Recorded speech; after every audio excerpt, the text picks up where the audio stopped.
3033 2213.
Oito horas 15 minutos em Campos, de volta com Folha no Ar ao vivo aqui pela Folha FM em 98,3.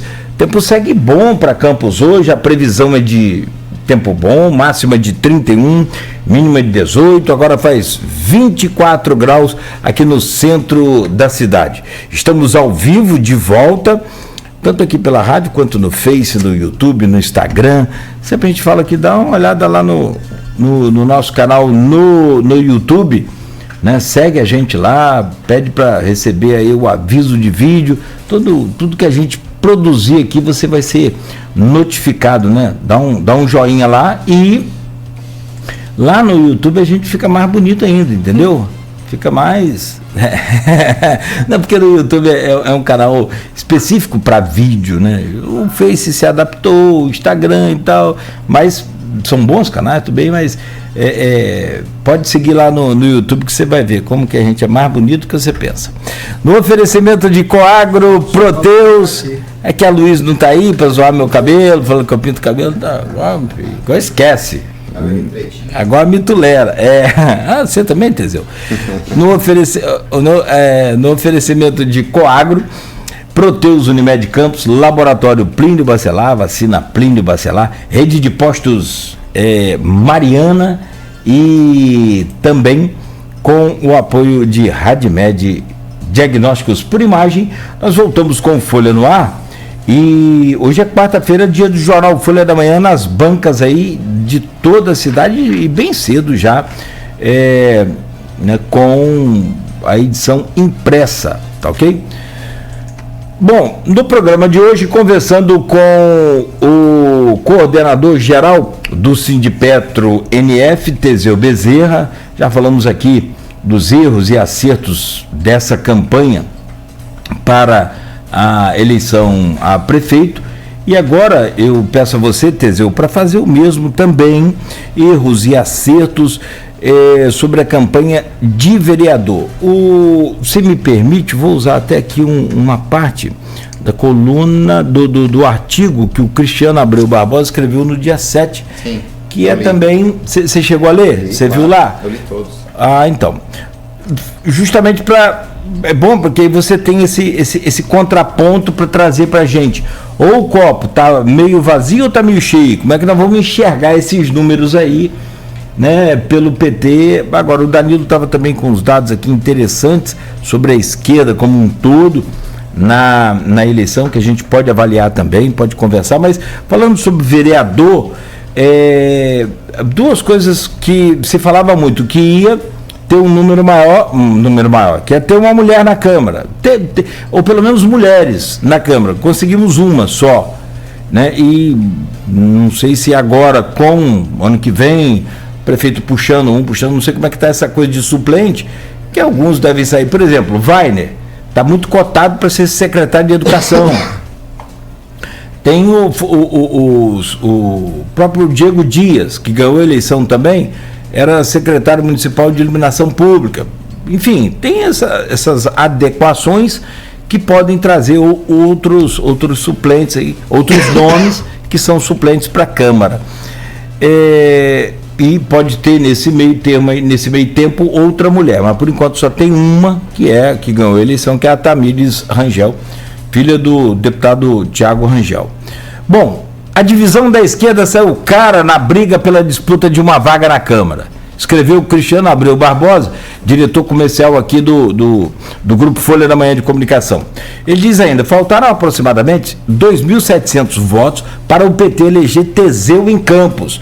Na outra federação da esquerda, 4.462 votos também não levaram a lugar algum na Câmara. Com 60% deles, haveria um vereador de esquerda na bancada municipal. A divisão foi fatal. Aqui ele já sacramenta o comentário final dele, diz o seguinte: a falta de pragmatismo e autocrítica da esquerda a leva a repetir exaustivamente os erros do passado, sendo um dos principais fatores para o crescimento há alguns anos da direita em todo o país, mais uma vez registrado nessas eleições municipais. Isso quem escreveu foi o Cristiano, eu trago para você analisar e juntar esses números e fazer essa conta com a gente.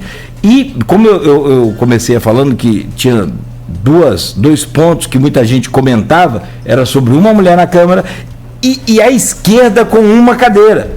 Todo mundo projetava isso aqui, todos os candidatos, não, o PT tem muita chance de fazer naquelas contas, né? E aí eu pergunto a você, o que aconteceu? Então, a gente primeiro colocar aqui que, de fato, essa divisão da esquerda em Campos, ela trouxe esse prejuízo, sem dúvida. Mas que é uma divisão que não foi de briga não, tá, Cláudio? É bom todo mundo ficar claro. Pelo contrário, tanto a gente como o PSOL, né, o PCdoB, que estivemos juntos na mesma federação com o PCdoB, mas o PSOL, principalmente, que queira ou não queira, hoje tem uma figura assim fantástica dentro da política, que é a professora Natália, que tem todo o desgaste, ele se limita a isso. Ele acaba não conseguindo ter outras figuras políticas que tenham votos e que tragam ali uma quantidade significativa de votos para conseguir fazer com que o PSOL consiga ter uma nominata sozinho que eleja um vereador, né? Assim como o PT hoje não consegue ter essa figura que seja, não, é um astro e que vai conseguir. Pelo contrário, a gente conseguiu aí bater na trave com muitos candidatos. Então se você pegar ali os 4 primeiros candidatos do PT juntos, tiveram mais votos do que toda a nominata do PSOL e da Rede juntas. Então, eu falo isso não para falar que é melhor ou pior, mas até a nível de crítica, né? Interna, de que é importante estarmos juntos e que, na minha visão, tem espaço para construir isso. Nós temos que pegar esses próximos 4 anos e manter o debate. Os próximos 4 não, acho que tem que ser contínuo. Manter o debate de construir lutas juntos, de construir críticas juntos, de construir propostas juntos. Eu acho que o PT e o PSOL, eles têm toda a condição de estar fazendo esse debate, mas é aquela mesma coisa que eu falei antes, Cláudio. Tanto no PT como no PSOL, nós não temos gente à toa só para pensar isso. Todo mundo que é candidato, trabalha. Nós temos que ficar durante 4 anos trabalhando no nosso... na Petrobras e no sindicato, que é trabalho para... Você me acompanha na rede social, você sabe a correria que é, hoje está aqui, amanhã está em Brasília, depois está em São Paulo, depois está embarca numa plataforma no dia, outra plataforma em outro, vai para Macaé, volta, vai para Farol, volta. Então, assim, é uma correria enorme que a gente tem o tempo inteiro e a gente tem que estar debatendo também a cidade, os problemas da cidade, o problema... então, eu acho que e aí não a crítica em si é fácil, né? Quem está de fora via, não, tem que fazer uma crítica da esquerda. Depois vem construir junto, pô. Se é fácil, vem construir junto. Vamos fazer essa construção juntos. Eu vi, né, pós-eleição, cara, aí nos grupos de WhatsApp, né? Um monte de gente falando um monte de coisa, porque isso e aquilo, temos que fazer essa questão, temos que estar próximo da base, temos que estar... Eu olhei assim... Vamos lá, pessoal. Não adianta eu falar aqui no grupo de WhatsApp, não. Inclusive, eu não lhe vi nas carreatas que nós fizemos, nas caminhadas. Aí para ficar sentado no sofá emitindo opinião é fácil. Engenheiro de obra pronta. Não só é pior do que engenheiro de obra pronta. É o famoso opinando no WhatsApp para construir mesmo não constrói. Então eu faço um convite, pessoal, a todos que de fato querem fazer alguma coisa, que se filiem ao PT. O nosso partido é um partido extremamente plural, é um partido onde a gente tem, ao mesmo tempo tem empresários, tem trabalhadores, tem pessoas que pensam sempre de forma coletiva. Eu acho que a maior característica do PT é essa. Ninguém está no PT para se dar bem. As pessoas hoje são militantes, estão no Partido dos Trabalhadores para tentar diminuir as diferenças sociais que nós temos no país. Essa é a grande marca do PT. O presidente Lula ele não é reconhecido a nível nacional ou a nível internacional pela luta contra a desigualdade, não é à toa. Você pega todos os dados de todos os governos, o presidente Lula fez revolução no Brasil. Revolução em abertura de vagas em universidades, fez revolução no combate à fome, fez revolução em levar energia para quem não tinha, em levar água e esgoto para quem não tinha. E o reflexo disso é exatamente as populações que mais precisaram e que tiveram a sua vida mudada nesse período do governo Lula, são as que continuam votando no governo Lula. E não é por conta do Bolsa Família, é pela oportunidade. É a cota que passou a ter na universidade, que antes o filho do pobre não tinha a opção de ir para a universidade, ele tinha que trabalhar. Agora amplia isso com o pé de meia. Antes o filho do pobre parava de estudar no ensino fundamental, aí depois passou a ser no ensino médio, e hoje o filho do pobre ele está no orçamento da União para estar fazendo a universidade. E eu falo pobre, tá, Cláudio? O pobre é o trabalhador do dia a dia. É a pessoa que ganha um salário mínimo, que ganha 2 salários mínimos, 3 salários mínimos. O pobre não é o morador de rua, não é as pessoas em situação de rua. O pobre somos nós, cara. Os pobres são as pessoas que estão aqui, que se mês que vem forem demitidos, vão precisar do auxílio do governo, para garantir que o filho continue estudando, para garantir que não vai passar fome. Então, eu falo pobre é isso. Somos nós, trabalhadores, que ficamos aí muitas vezes achando que somos da elite, mas que, na verdade, na hora que fica sem o emprego, não tem como se sustentar. Então, mas é claro que você tem pessoas muito mais vulneráveis do que a gente, que acaba tendo um emprego com estabilidade, acaba tendo um trabalho que consegue dar tranquilidade à família, mas eu classifico que nós estamos na mesma esfera ali da necessidade de ter todo esse debate do poder da máquina pública a favor de quem mais precisa. Não adianta a máquina pública, seja ela municipal, seja ela estadual, seja ela federal, ela está à disposição dos ricos.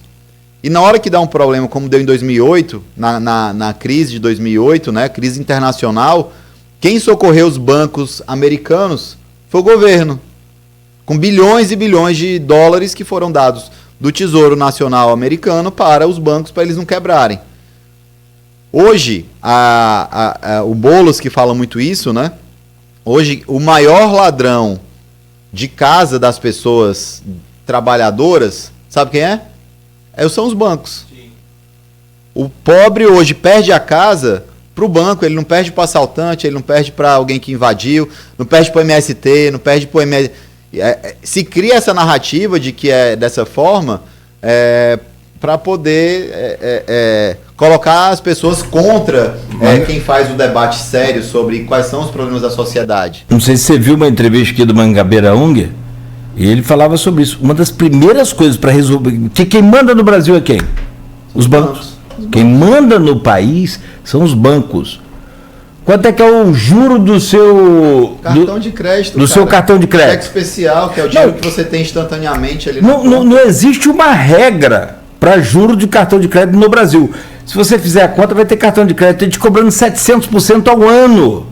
Peraí, a taxa Selic, acho que subiu um pouquinho agora para 10,75. 10,75. Então, acho que é isso, né? Então, assim, que juro de 700% ao ano é esse? Então, ele falou, uma das coisas para resolver... Que show da Xuxa é esse, né? Que show da Xuxa é esse. Boa. Boa.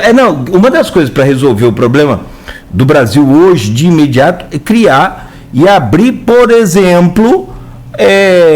a oportunidade para que as pessoas possam criar as suas empresas de emprestar o dinheiro. Não é agiotagem, é emprestar o dinheiro legal. E isso, ou você pega dinheiro com 3 ou 4 bancos ou não pega. Então, como que você vai concentrar tudo numa... É mais barato você ficar devendo a um agiota do que ficar devendo ao banco, né? Talvez sim. Você já pensou isso? Não é legal, mas na conta, na matemática exata, é. Eu estava vendo esse debate. Mas é perigoso. Sei lá, um canal, não sei se foi Eduardo Moreira, mas você fica vendo ali hoje o que acontece da legalização dessa agiotagem, né? Porque ao mesmo tempo a pessoa com o nome sujo, ela não consegue ter um cartão de crédito, ela não consegue ter um financiamento de casa, ela não consegue um monte de coisa. Então, é um absurdo, a gente tem que rever, tem que repensar a forma de agir e, ao mesmo tempo, eu vou falar, o maior desafio da esquerda é fazer a consciência de que as pessoas não são da elite. Hoje, a gente tem uma disputa ideológica, digamos assim, para todo mundo achar que é porque, não, eu tenho R$2.000 aplicado na Bolsa de Valores, eu sou acionista da Bolsa. Não, meu amigo, se você perder seu emprego, você vai ser... você não vai ter nada. Esses R$2.000 em ações na Bolsa de Valores não vão durar 15 dias para você pagar suas contas.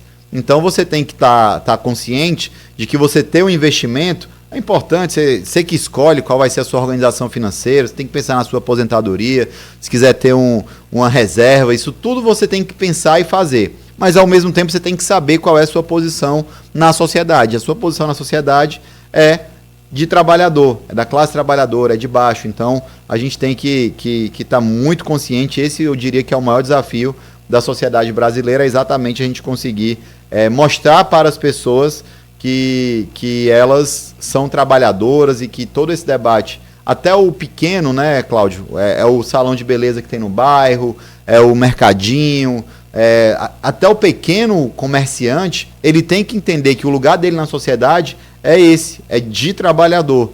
E o grande empresário, ele tem que entender qual é o lugar dele na sociedade, em que aspecto. E aí o Bill Gates, para mim, é uma pessoa fantástica, que o Bill Gates ele faz uma avaliação muito sincera.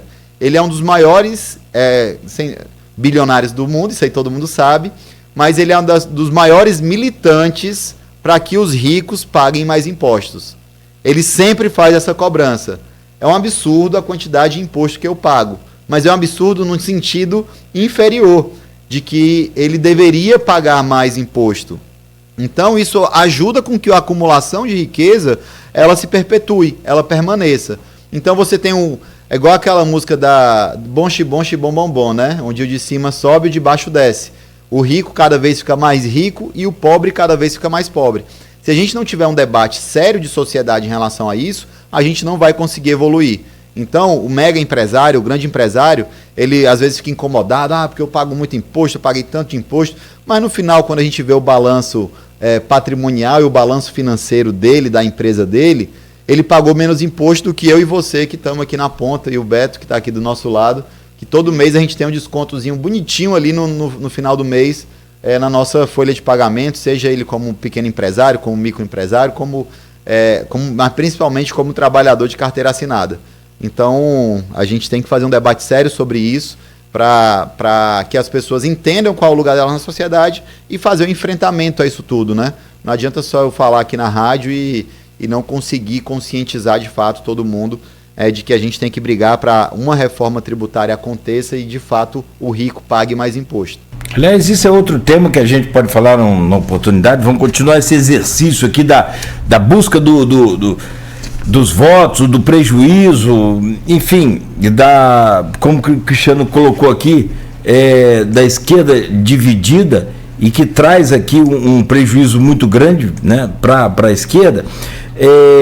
Mas essa coisa de a divisão da esquerda saiu cara na briga pela disputa de uma vaga na Câmara, foi isso que o Cristiano escreveu. Não, mas sobre essa questão de imposto, é também uma cobrança ao governo Lula de taxar essa fonte de riqueza. Uma reforma tributária, né? Porque aí ele de vez ele sai dessa conversa com a elite e passa a tentar fazer mais justiça. Mas é para outro programa. Vamos lá, vamos falar aqui dos votos do Teseu, dos votos da Natália. Como que você analisa, por exemplo, esses votos, essa quantidade de votos da Natália, a sua também, que você foi puxador de voto do PT. O Henrique também coloca aqui, ó, um comentário, e está muito pertinente isso. Eu ouvi até que o PT estava fazendo conta de 2 vereadores. Quando eu citei aqui que todo mundo que comentava sobre vagas na Câmara, dificilmente você fala, alguém batia o martelo. Não, o PT dessa vez não faz ninguém, não. Havia uma expectativa de fazer, né? Em função de todo o contexto da eleição, né? Do trabalho, essa coisa. Claro. Em uma entrevista com a Odisseia, ela citou estimativas que garantiram ou que garantiriam 1 e projetavam 2. Essa divisão custou realmente muito cara para a esquerda? Eu falaria, Cláudio, que o que foi mais cruel e que eu acho que até pelos números que a gente vê, né? E aí eu fui fazendo aqui ao longo do programa, eu acabei que não tinha conseguido fazer isso antes, mas eu fui fazendo aqui ao longo do programa. Na verdade, faltaram 488 votos na nominata do PT para a gente conseguir fazer 1 na sobra. O que isso quer dizer? É que toda máquina que foi usada na nossa cidade, seja ela por conta da pressão sobre os funcionários públicos, sejam eles os concursados dos RPA, seja o pessoal de DAS, seja o dinheiro que foi derramado no dia da eleição e que não é novidade, como a gente disse. Eu tenho um amigo que ele estava trabalhando para a Justiça Eleitoral no dia da eleição, ele não faz isso, não é de carreira, mas ele disse que ele chegando na escola com um crachá de TRE e tal, o cara tentou comprar o voto dele, cara. E não dá em nada. E não foi preso, não? Não dá em nada, Cláudio. Por quê? Porque é um entre os 5 que tentam comprar o voto em alguns lugares que a gente tem aqui em Campos. Pessoa passa, tinha até método, parece. A pessoa passava distraída, aí olhava o papelzinho assim, aí ficava assim pensando, como se estivesse pensando, para alguém chegar e oferecer comprar o voto. Isso foram muitos relatos. E aí aquele voto de cabresto, né? E aí eu vou citar, por exemplo, Ponta Grossa. Eu estive em Ponta Grossa, eu fiz um trabalho em Ponta Grossa. E incomodou muita gente que já está no poder. E aí o pessoal olhava assim, não vamos ter tantos votos. Mas quando chegou no dia da eleição, o que mandou foi quanto que deu para aquela família, para aquela outra família e tal. Todo o trabalho que você vai fazendo, isso vai se perdendo ao longo do... Isso é muito sério, Teseu. É muito sério, cara. Você leva isso até a justiça, o eleitoral, o que você faz quanto a isso? Cara, primeiro que a gente tem que ter prova. Então eu trago aqui os relatos que as pessoas me trazem. O difícil é ter prova. Algumas provas são possíveis fazer porque a gente sabe que muita gente filmou as farras que estavam nas entradas das escolas. Você vai nesse CIEP aqui mesmo, Parque Aurora, aquele CIEP que é perto da Beira Valão ali, onde sempre tinha inclusive comício ali em frente de alguns grupos políticos, e aquele CIEP, cara, é um churrasco ao redor isso por si só já demonstra a falta de seriedade. Eu estava até conversando com um amigo meu, e ele falou, não, Teseu, antigamente a Polícia Federal ela ajudava ao redor das escolas. E aí a sugestão que eu dou é que para as próximas eleições, a Justiça de Campos, e assim de forma, se for só, eu falo em Campos porque é a nossa cidade, mas a Justiça de Campos peça ajuda ao Exército, peça ajuda à Polícia Federal, à Polícia Militar, aliás, ao redor das escolas, proibir, cara. Eleições de 2004, 2006, tudo com a presença ao redor ali, da Força Militar em Campos e também da Polícia Federal. Boca de urna, então, cara, nem se fala, boca de urna ali sendo feita abertamente, então, fora os tapetes, né, a gente vê os tapetes na cidade, aquela sujeirada toda de santinho. Então, eu diria que a gente, na verdade, perdeu para a máquina. A gente perdeu para o uso da máquina. E é claro que isso não é novidade. O PT tinha se preparado, colocou a nominata robusta, PT, PCdoB e PV. Vieram vários deputados durante a eleição, veio Jandira, veio o Marcelo Freixo, veio o Fabiano Horta, Joãozinho, veio o deputado Raimon, veio o Dani Balbi, veio a deputada Élica Takimoto, a Marina do MST, vieram vários deputados ao longo da eleição para cá para mostrar que a gente está com força, a gente quer trazer aqui um candidato, eleger um candidato. Estavam na disputa ali vários candidatos pelo PT, os mais votados, naturalmente, eram os que estavam ali, digamos, mais cotados para assumir ali a liderança. A eleição é uma caixinha de surpresa. Você projeta ali 1.500 votos, pode ter 3.500, mas também às vezes você projeta 4.000 e tem 700 votos. Então, tem todo esse trabalho que é feito, e é aquilo, né? Você conseguir amarrar esse voto, o voto de vereador é muito difícil. É o voto da confiança, é o voto de quem você olha ali, aperta a mão e consegue ganhar a confiança daquela pessoa. E aí eu acredito que, assim, você personificar o trabalho em pessoas é muito ruim. Seja o Teseu, seja a Natália, seja o Zé Maria, seja a Odisseia, seja quem for. É claro que você tem lideranças que naturalmente despontam mais do que as outras. Isso é natural, até pelo trabalho pregresso, pelas outras eleições. Isso tudo traz à tona. Mas a esquerda de Campos, com certeza, precisa sentar, conversar, preparar projetos para o futuro, para a gente conseguir, não só durante a eleição estar junto, mas ao longo dos 4 anos de uma eleição para outra, a gente também está juntos, construindo embates que eu tenho certeza que convergem muito as nossas pautas, mas também eu acho que tentar influenciar, sabe, Cláudio? O PT é um partido vivo, o PT é um partido que não é à toa que é o partido que resistiu, porque se fala muito da esquerda, e a esquerda ela acaba, no Rio ainda tem uma força maior o PSOL, mas a nível nacional, o grande partido em si é o PT. Mas e você, e aí é uma das coisas que eu acho que também a gente tem que refletir, e eu falo muito mais como sociedade do que como esquerda, eu ouvi muito, você é um bom candidato, mas pelo PT, eu olhava assim, mas pelo PT, mas me explica melhor esse pelo PT. Ficou estigmatizado isso. Me explica melhor esse pelo PT. Não, porque o PT é isso, Lula e não sei o quê. Aí você viu que acabou de ser pego, isso foi logo depois que um vereador aqui de Campos foi pego com R$1 milhão em casa.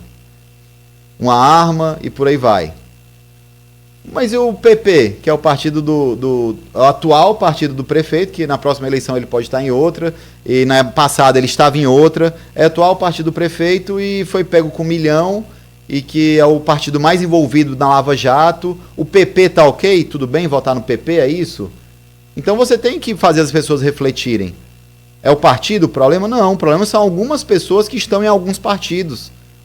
A questão do PT, e aí eu acho que é uma das coisas que precisam ser feitas também, é a gente começar esse debate com a sociedade, de forma clara, de forma honesta. Olha, o PT é o partido que tirou milhões de pessoas da pobreza, o PT é o partido que foi o partido que mais combateu e fez ferramentas de combate à corrupção. O PT é o partido que mais aumentou o número de vagas nas universidades do Brasil. O PT é o partido que colocou o filho do pobre na universidade. O PT é o partido que no seu primeiro e no seu segundo ano de governo, trouxe um aumento do PIB que todos os especialistas não esperavam aquele aumento do PIB. Esse é o PT, não foi sorte do Lula. Aquilo foi política de governo. A projeção do PIB para esse ano está acima das expectativas de todos os analistas, e aquilo não é por acaso. Aquilo é porque o PT volta para o governo e volta a fazer obra, volta a ter as estatais investindo no país. Você tinha uma Petrobras que não investia quase nada no país, fazia plataforma fora do país e trazia todo esse debate para fora, e aqui agora o PT mostra a que veio, mostra novamente que é o partido que investe. E quando o PT investe e a economia cresce, Cláudio, ganha o empresário, ganha o trabalhador, ganha a trabalhadora, ganha o microempreendedor, ganha o pequeno comerciante, ganha o grande comerciante. Então, quando a economia cresce, todo mundo cresce junto. E esse é o PT, é o partido que pensa nas pessoas, que cresce o país, que quer brigar, está na briga aí, indicou o novo presidente do Banco Central para brigar, para diminuir essa taxa de juros, que é absurda, e isso intimida investimentos, intimida porque as pessoas tenham essa... Então, eu acho que essa reflexão das pessoas, ela precisa ser feita. O PT não é um bicho-papão, o PT não é o partido que da corrupção, pelo contrário, foi o partido que mais fez leis e de fato trouxe o combate à corrupção, desde a lei anticorrupção até o portal da transparência, até uma série de outras leis que aumentam as penas para quem comete corrupção.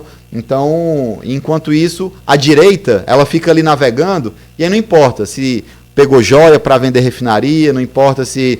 Parece que está sempre tudo bem, Se você for... Então é só a esquerda que... Não, a questão de imagem, se você for fazer a conta aí, lembra do mensalão? Qual era o partido que mais recebia mensalão? Era o Partido Progressista, partido então, assim, que tem mais vereador em Campos hoje. É uma luta, não sei se é inglória, mas é uma luta muito grande para poder limpar esse nome, essa estigma que ficou. Vamos voltar aqui aos votos. Você comentou no seu vídeo, você fez um vídeo também, logo depois da eleição, agradecendo seus votos, aquela coisa toda, mas apontando alguns avanços do PT em relação à eleição passada.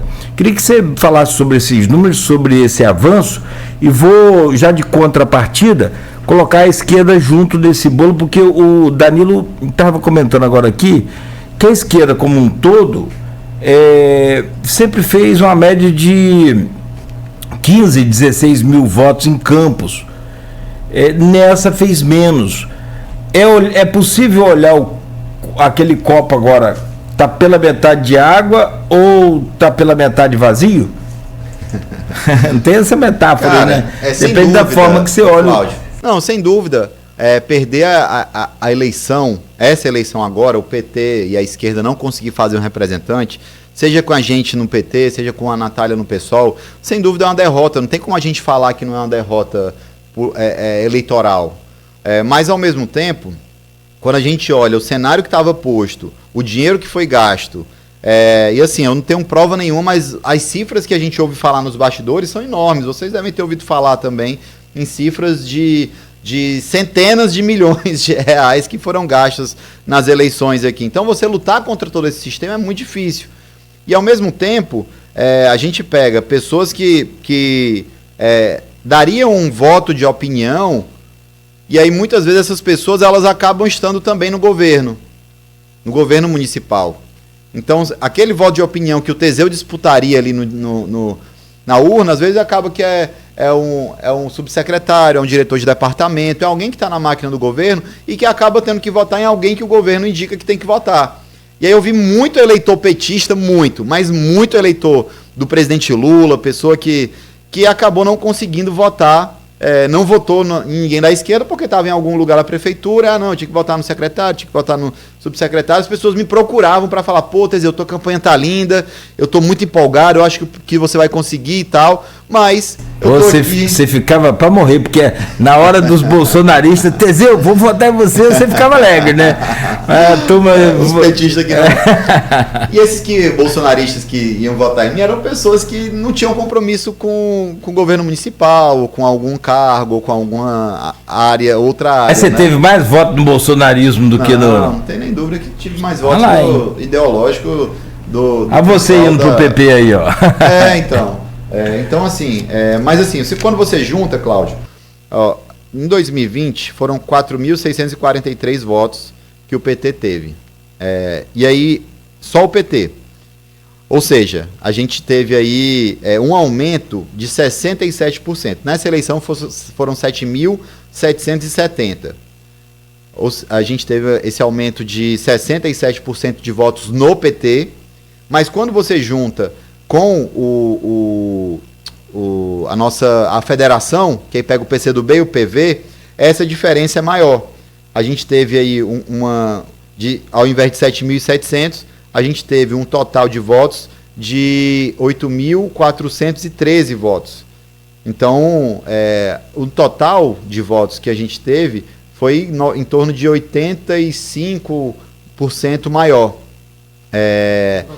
Isso é representativo, porque a gente teve um número maior de candidatos e aí, consequentemente, isso tem todo um trabalho por trás.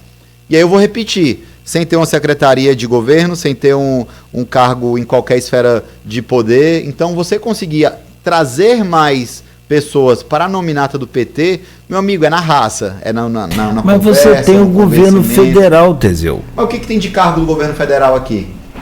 É diferente, cara, de você ter uma prefeitura, que você tem uma máquina enorme à disposição. Você tem um Alerj, um governo do estado, que é uma máquina enorme à disposição. Aqui praticamente não tem carro. Não, mas o CEPEG acabou. Pelo menos isso. Aqui você não tem uma máquina grande do governo federal para conseguir ajudar nessa construção. Você joga isso para o Rio de Janeiro, talvez faça diferença. Você tem várias empresas do governo federal, você joga isso para Brasília, você joga isso para São Paulo, que são grandes cidades, talvez faça alguma diferença. Mas para essa eleição municipal, o que faz a diferença mesmo é ali o que você tem de estrutura para manter. E aí foi contra esse jogo todo pesado que você acaba jogando, né?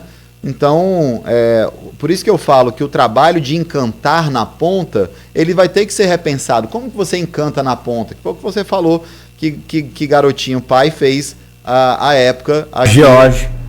Então o George falou e a constatação. É real. Ele tinha ali um programa de rádio que ele conseguia comunicar muito bem com as pessoas na ponta e a partir disso conseguia fazer esse trabalho. Qual rádio? Sabe qual? Qual era? Chuta. Eu não vou lembrar. Continental, velho. Era Continental, né? Que era hoje é a Folha depois FM. Ele foi para Educativa, eu acho. Nada. O tempo todo na Continental. Foi? A maior parte da carreira dele em Campos, né? Foi na Continental. Até quando ele voltou depois, como governador, voltou pela Continental também. Então foi... Que Arnaldo era prefeito, eu me lembro que eu fui fazer uma entrevista lá com ele, eu perguntei, ele falei, Garotinho, você bate tanto em Arnaldo que ele tem luz própria. Foi uma pergunta que eu fiz, já estava muito esse tema na época, lá não lembro mais o que ele respondeu. Até trazendo análise também, Cláudio, do PSOL, né? O PSOL em 2020 teve 2.198 votos. E nessa eleição teve 4.095. O PSOL também cresceu bastante no número de votos, né? Ele aumentou ali 86% do número de votos na nominata de vereadores. Claro que puxado também pela Natália, né? Que, como eu disse, é um expoente político regional, que eu acho que a gente tem que ficar esses próximos tempos construindo lutas juntos para que a gente consiga avançar no convencimento da base, no convencimento da população e principalmente avançar nas lutas, né? Trazendo pautas para a cidade que de fato façam diferença para as pessoas. Com certeza houve um avanço na recuperação de terreno e isso é lógico, houve, mas assim, que o sarrafo está muito baixo, na minha opinião. Tá. Mas a gente cresceu quantos por cento? 80%, mas é muito pouco. Até a gente comentar. Faltou pouco, mas não foi. Faltou, né? Mas então, faltou. Não importa se faltou muito pouco. A gente conversava com o pastor Fernando aqui, que ele tinha tido, numa última pesquisa da Big Data, ele passou de 1% para 2%. Se você olhar 1% para 2%, não mexeu em nada, porque está dentro da margem de erro, então ele continua, né, ali no mesmo lugar. Mas se você olhar por outro ponto, você tem um crescimento de 100%. Sim. De 1 cresceu para 2. Sim. Então, assim, mas o 100% de 1 é muito pouco perante o que se precisa chegar. Isso é que eu falo. Não, e o mais importante, Cláudio, não foi o suficiente. Então não adianta nada se cresceu, que é importante você constatar que cresceu, mas acabou não sendo o suficiente. Então isso aí, sem dúvida, é um gosto amargo que a gente vai ter que levar e tentar aprender com isso para fazer melhor. E outra, né, tentando trazer aí o convencimento sem estar distribuindo dinheiro para as pessoas, que é uma prática que a gente condena e que infelizmente ainda acontece, né? Vamos para 2026 e vamos dar um passeio lá no Rio e São Paulo, rapidamente, só para a gente fechar o programa, são 8h52. 2026, o que você consegue projetar hoje? Como Teseu Bezerra sai dessa eleição? Gostou, você já falou que gostou, né? Você não falou aí dele, cara. Mandar um abraço pro Guilherme, né? O Guilherme, companheiro, um amigo querido, que comentou aí mais cedo, o Guilherme Rangel, então, da Portal Imóveis, é uma pessoa que eu tenho extrema admiração. É um empresário sério, tá, Cláudio? Que sem dúvida ele traz ali. Temos visões distintas de muitas coisas, de muitos posicionamentos, de muitas construções, mas a gente faz uma conversa sempre muito pé no chão, uma conversa sempre de ideias, de propostas, respeitosa. Então ele, na visão dele mais empresarial, que é a realidade dele, e ao mesmo tempo é um cara que eu tenho uma admiração ainda maior, Cláudio, porque no dia a dia dele, do trabalho dele, como empresário, ele não é o empresário que dá golpe nos, nos trabalhadores dele, ele não é a pessoa que traz qualquer tipo de ganho em cima do trabalhador para se dar bem, digamos assim. Então é um cara sério, que eu tenho uma admiração, um carinho enorme, agradeço demais aí sobre isso, né? Então... Você vem para 2026? Zé Maria Rangel, por exemplo, que antecedeu você também nessa mesma sequência, assim, de vereador, e também teve... Zé Maria teve 2.900 ele foi candidato a deputado federal em 2018, depois ele foi a vereador, e depois veio a deputado federal de novo. O meu futuro, Cláudio, eu sempre brinco que o meu futuro, ele não é meu, eu não sou candidato de mim mesmo. Então, isso é um debate que vai ser feito dentro do partido, dentro dos meus companheiros do Sindipetro, NF, dos trabalhadores da Petrobras, que é quem eu represento. Então, a minha candidatura veio a partir disso, e se for ter outra candidatura em 2026, ela também vai vir a partir disso. Então, eu falar aqui que eu vou ser candidato a isso, vou ser candidato a isso, aquilo é uma especulação que não vai caber a mim uma decisão sobre essa individual, e não é o meu perfil fazer isso. Eu só sou candidato se tiver uma construção coletiva, e a gente vai estar fazendo essas discussões, mas como eu disse, não tenha dúvida que a gente vai estar influenciando muito mais na política regional a partir desse momento. A gente traz aqui esse debate e a gente vai estar fazendo todo esse debate de forma muito, muito, muito acirrada aqui no município, na nossa região norte fluminense. A Yara colocou aqui, Beto, que achou, obrigado, Beto. Gostaria de expressar aqui, estou olhando de longe, que está lá no outro computador, a gratidão dela pela volta lá dos agentes de combate à endemia. Antigamente a gente chamava de mata-mosquito. Eu mandar um abraço especial, cara. Eu não quero ser injusto com ninguém que apoiou a gente, então um abraço especial para todo mundo. A Yara comentou aqui e acabou lendo o comentário dela. A Yara, sem dúvida, foi uma das pessoas, eu diria, de maior relevância durante a nossa campanha, abriu muitas portas para que a gente pudesse estar conhecendo várias realidades mais na ponta, né, como a gente costuma falar. Então, um abraço especial para a Yara, que é uma guerreira. Ela está nesse grupo de agentes de combate à endemia que tinha sido demitido, e aí é uma briga judicial que existe e que a gente acaba dando apoio desde algum tempo. Então, o Zé Maria deu essa ajuda, André Ciliano, que é um companheiro nosso, sem dúvida de alta relevância a nível estadual e a nível federal hoje, né, no governo Lula, e a gente fez uma construção política para que conseguíssemos ter de volta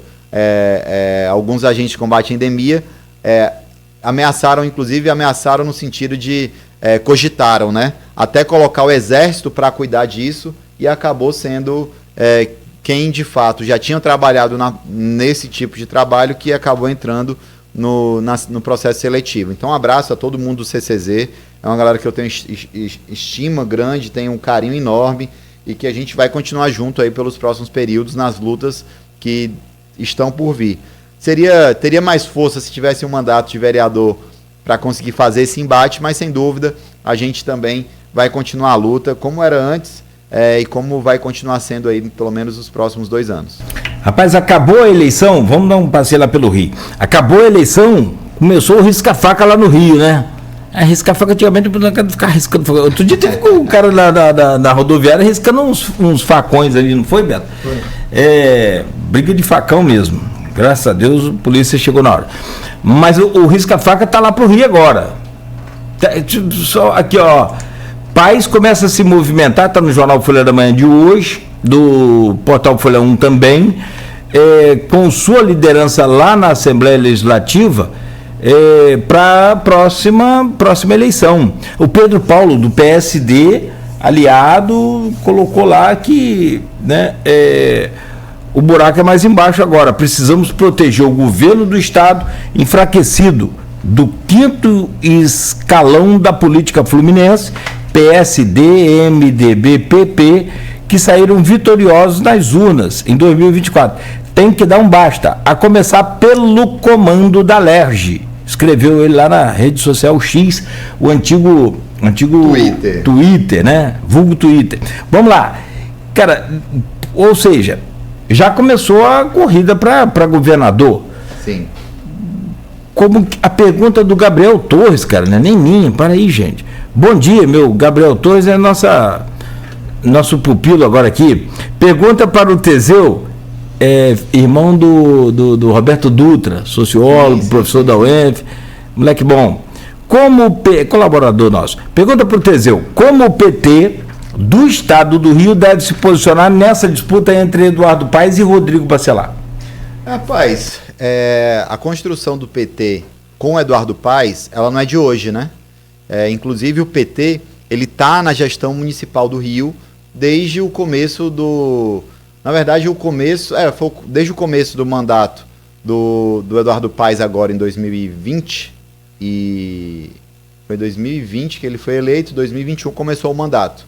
Então, 2021 que o PT entrou no governo do Eduardo Paes e acabou conseguindo se manter durante esses 4 anos e inclusive apoiou a reeleição do Eduardo Paes. Eu acho que é muito natural para o PT que apoie o Eduardo Paes para governador. Hoje é o candidato, e aí, Cláudio, a gente tem que ter uma reflexão, além do que a gente falou sobre as esquerdas, mas a própria esquerda tem que ter uma reflexão do debate do campo democrático.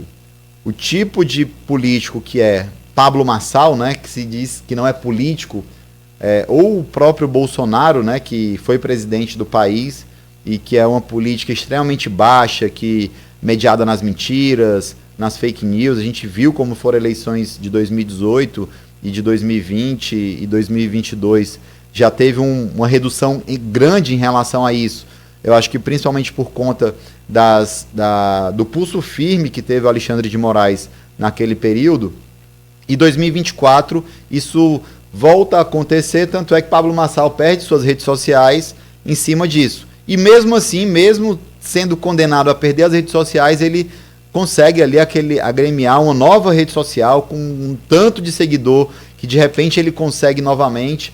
Então, em cima de mentiras, de lacração, sem um debate sério da política, né? Se dizendo apolítico, se dizendo antissistema. E o Eduardo Paes, ele acaba representando um pouco esse centro democrático, né? Que consegue debater com a esquerda, que consegue debater com a direita. O Eduardo Paes, ele tem essa habilidade de forma muito clara, e eu acho que esse debate ele ainda vai acabar acontecendo ao longo dos próximos tempos. O Cláudio Castro, que na minha visão, é uma figura política extremamente apagada. Se você for ver, tem muita gente que acha que o governador do Rio de Janeiro é Eduardo Paes, pela expressividade que o Eduardo Paes tem. Cláudio Castro foi reeleito em cima das construções políticas na própria Alerj, a própria liderança que o Rodrigo Bacelar tem, né, junto aos deputados e toda a construção que foi feita. Então, vai ser um bom embate, mas a tendência natural é que o PT ele vá junto com o Eduardo Paes nessa próxima eleição de governador, visto que o Eduardo Paes ele se mostrou assim, extremamente comprometido com a democracia. Eu diria que a maior característica dele é o compromisso com a democracia. Então, essa frente democrática, que inclusive foi construída junto com Alckmin, junto com outras pessoas que vieram na eleição de 2022, ela tem que também servir de reflexão para a gente a nível municipal, para a gente também pensar aqui na centro-esquerda de Campos, quais são as construções, quais são as pontes que a gente pode pensar para que a gente debata dentro do campo democrático. Então, a eleição de 2022 ela foi um plebiscito, né? Onde você tinha uma extrema-direita e um centro democrático. Porque você não pode nem falar que a própria eleição, o próprio agrupamento que abraçou a eleição do presidente Lula, tinha gente de direita, tinha gente de centro e tinha gente de esquerda. É claro que a figura do Lula ali remete à centro-esquerda, e o Lula ele tem essa habilidade de conseguir conversar com todo mundo. E eu acho que tem que ser esse o caminho, da gente saber conversar com todo mundo. É por isso que eu repito que a gente vai fazer um debate. Eu pretendo conversar com o prefeito reeleito aqui de Campos, o prefeito Vladimir, onde eu tenho uma relação pessoal de bom trato, de sempre muito respeitosa. Já conversamos algumas vezes sobre alguns assuntos de interesse soube até que Vladimir, desculpa te interromper, soube até que Vladimir havia convidado o PT para compor com ele no governo. Agora, nessa nova... Depois que ele ganhou a primeira vez. Isso teve porque teve segundo turno na época, né? Então chegou a ter um convite ali, aquela tentativa de construção, e à época o PT decidiu ficar neutro na eleição e tal, e enfim, foi aquele debate que foi feito, que à época Caio Viana estava junto com muito bolsonarista, e o Vladimir, ele ali representava a família Garotinho, que não queira ou não queira. Ninguém define o que Vladimir é. Maurício Batista está falando aqui, você acha que Vladimir é assim como Eduardo Paes? Ele consegue dialogar com a esquerda, direita, centro? Eu ainda coloco aqui alto, baixo. Uma pergunta que você está me fazendo? Maurício Batista que está te fazendo. Que ninguém consegue definir o que ele é. Eu não consigo. O Vladimir é um político nato, né, cara? Isso tem um berço que ele soube aperfeiçoar as habilidades que os pais dele tinham. Então, eu não tenho dúvida de que o Vladimir é uma pessoa de diálogo, e que eu acho que esse momento agora em que a cidade tem um cenário aparentemente eleitoral muito mais favorável a ele, no sentido de que ele elegeu uma bancada de vereadores que vai dar tranquilidade para votar, não sei até quando dura, porque é aquela coisa, infelizmente as pessoas vão mudando ali de postura ao longo do mandato, mas que ele conseguiu eleger dentro da frente que estava apoiando ele 19 pessoas, então 19 vereadores. Então dentro desse campo, eu não sei até quando vai permanecer assim, mas eu não tenho dúvida de que o diálogo ele é sempre necessário, principalmente para quem quer construir dentro do campo democrático. E eu mais uma vez, eu vou procurá-lo para conversar e apontar, inclusive, muitas coisas do sofrimento da população que foi visto ao longo desses anos e alertar e colocar toda a nossa energia para que seja resolvido problemas tão graves que a gente viu. Como eu disse, a questão da saúde, que é uma vergonha, uma humilhação para as pessoas, o próprio transporte público, né, que foi uma das grandes bandeiras do professor Jefferson e do PT nessa eleição, e que a gente viu na ponta de todas as vezes que a gente ia em qualquer lugar, era outro consenso, a questão do transporte público ser um grande problema, e essa questão de emprego, né, que eu falei aqui mais cedo, e sem dúvida é um caos na nossa cidade, não tem emprego. Você vai procurá-lo para conversar. E claro, ficou claro isso, não tem nenhum relacionamento de cargo, mas e se for oferecido aí um cargo? Eu vou repetir o que ao PT, porque tem diferença, PT e Teseu, PT. Eu sou uma pessoa de grupo, Cláudio, não existe o Teseu sem o PT. Então, qualquer coisa que seja oferecida ao Teseu, ele não vai ser direcionada ao Teseu, ele vai ser direcionado a um grupo, a um coletivo. Nosso partido, e aí é isso que a gente espera dos nossos militantes, dos nossos filiados, é que as discussões elas não sejam individuais, elas sejam sempre coletivas. Então, se vier qualquer convite para qualquer coisa, não vai ser para o Teseu, vai ser para o PT. Então, e se tiver que aceitar ou rejeitar, não vai ser eu individualmente que vou fazer isso. Vai ser o partido, vai ser uma construção coletiva. Mas a tendência é que a gente queira ter independência que a gente tem, mas ao mesmo tempo a gente eu vou dar o exemplo que aconteceu em Macaé. Em Macaé, ao final do governo Elbert, no final do ano passado, se decidiu num debate coletivo do PT que eles iriam entrar no governo, e foi feita a moeda social. A moeda social é uma coisa revolucionária, cara, para qualquer cidade, principalmente as cidades menores, que acabam tendo uma dependência maior da economia aqui, é o bairro, como eu disse, é a lojinha de capinha de celular, é o mercadinho, é o cabeleireiro, é a manicure, é o barbeiro ali do bairro. Então, você pega toda essa população que muitas vezes tem o seu trabalho ali, e o dinheiro que é recebido, por exemplo, em moeda do cartão Goitacá, se fosse isso em moeda social, você ia fomentar de forma muito mais forte a economia municipal. e o PT de Macaé, de forma coletiva, decidiu entrar no governo Elbert no ano passado, foi no final do ano passado, desculpa. Foi no final do ano passado. 2024, eu acompanhei essa. Foi no final do ano passado. Que deu, inclusive, foi final do ano passado. Porque deu. Final do ano passado ou meio do ano passado? Porque deu a ele. Eu estava nas reuniões de articulação. Não estava? Então, não, porque deu a ele a condição também de plena. Fazer uma frente ampla lá, que não tivesse. 15 vereadores na casa. E lá são 19, né? Se eu não me engano. Não, são 15. Ah, são 15. Ele ficou com o total. Ficou com tudo. Não sei agora como é que ficou o placar lá. Então, assim, a construção política, acho que ela é feita disso, de compromissos, de diálogo e de construção. Então, se essa conversa existir, ela vai ser a partir de um debate coletivo, não vai ser individualmente ou qualquer membro do PT individualmente que vai aceitar ou recusar qualquer coisa dessas. Conversar, a gente pode conversar. Eu tenho autonomia para conversar, assim como qualquer membro do partido, mas eu vou estar falando como coordenador do sindicato, como um militante petista, eu não vou estar falando em nome do diretório. Eu acho que conversar, o diretório, nós temos uma presidenta, que é a minha querida presidenta Odisseia, mandou um abraço para ela, que foi a segunda mais votada do nosso partido. E professora Odisseia, ontem para fazer alguma conversa oficial do PT com o prefeito, com certeza vai ser uma presença da nossa presidenta. Que é professora e recebe nosso carinho também sempre aqui. Grande beijo aos professores. Ontem foi o dia dos professores. Ontem foi. A profissão mais importante do mundo. Não tenha dúvida. Aqui, são 9h10, eu preciso fechar. Já acabou o programa, mas eu não vou embora sem falar de São Paulo. Pelo menos uma linhazinha, pelo menos um minuto para você fechar aí. Boulos reverte aquela situação lá e leva agora. Como é que fica?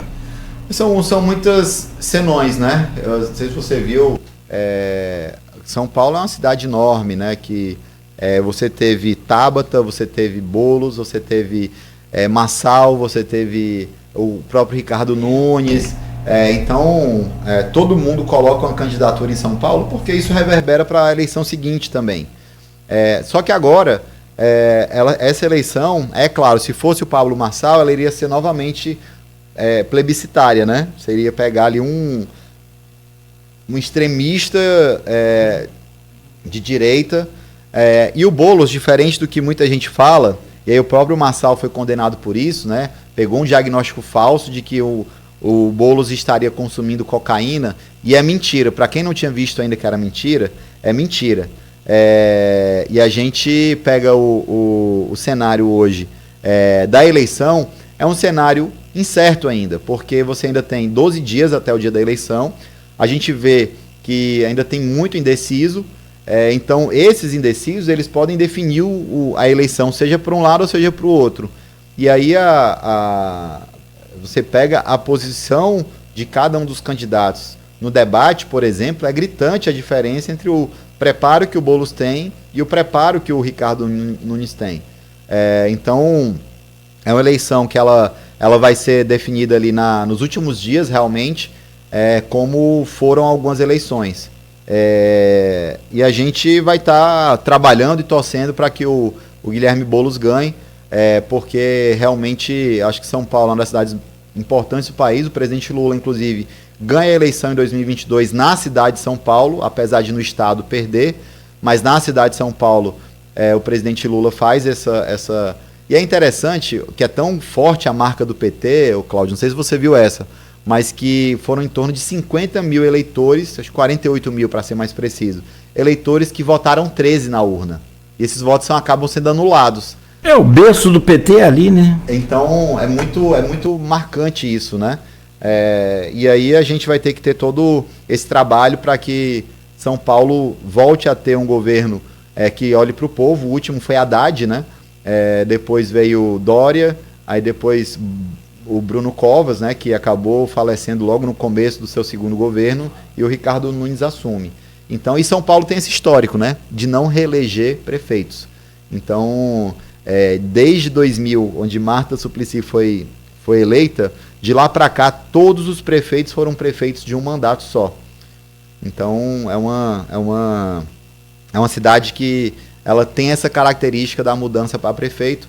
Espero que seja uma mudança agora de Ricardo Nunes para Guilherme Boulos. Cara, te agradecer aqui, 9h13, ela para não falar que é coincidência. Obrigado por hoje, boa sorte sempre para você. Bora trabalhar de volta aí no Sindipetro. Amanhã já tem Pó de Povo aqui na rádio. Acho que sou eu que vou Bora, já caiu com você, caiu contigo. Mas obrigado por hoje, cara. Só agradecer, Cláudio, mesmo a você, toda o grupo da Folha aqui por abrir esse espaço. A gente, sem dúvida, sabe que a construção partidária para a esquerda, o político de direita roubar parece que é normal, mas para o político de esquerda ele é condenado o resto da vida. E o roubo, ele é roubo em qualquer lugar, seja na direita ou seja na esquerda, tem que ser condenado. Então, eu acho que a gente fazer um debate sério sobre o que é o PT, o que é a esquerda, qual é a missão da esquerda, né, que é, como eu disse, lutar para que as pessoas tenham oportunidades e a gente diminua a desigualdade. Essa, sem dúvida, vai ser a grande missão nesse próximo período. Eu estou cheio de energia para continuar influenciando na política municipal e a gente, dentro das nossas potencialidades, a gente vai fazer isso com o máximo de vigor. Então, mais uma vez, desejar boa sorte a todos os que foram eleitos, né, nessa legislatura, tanto para vereadores como para prefeito, que repensem a forma de fazer política na Câmara de Vereadores, que sem dúvida tem sido muito ruim para a população campista, e que olhem para os problemas da população mesmo, que tenham muita sabedoria, muita tranquilidade, que façam um debate sério para que os problemas sejam a principal pauta e não as birras políticas e os interesses políticos de cada um dos grupos que estão postos na Câmara de Vereadores. Então, obrigado, um abraço, obrigado pelos 2.181 votos, e a gente vai estar trabalhando para que a gente consiga voltar a ter uma representação regional aqui. Tá certo. Boa sorte. Obrigado também ao Danilo, tá aqui com você, o João. A gente volta amanhã no Folha no Ar com 2 convidados amanhã, o Luiz Costa, 2 botafoguenses. Isso é recorde, hein? Juntos. Luiz Costa e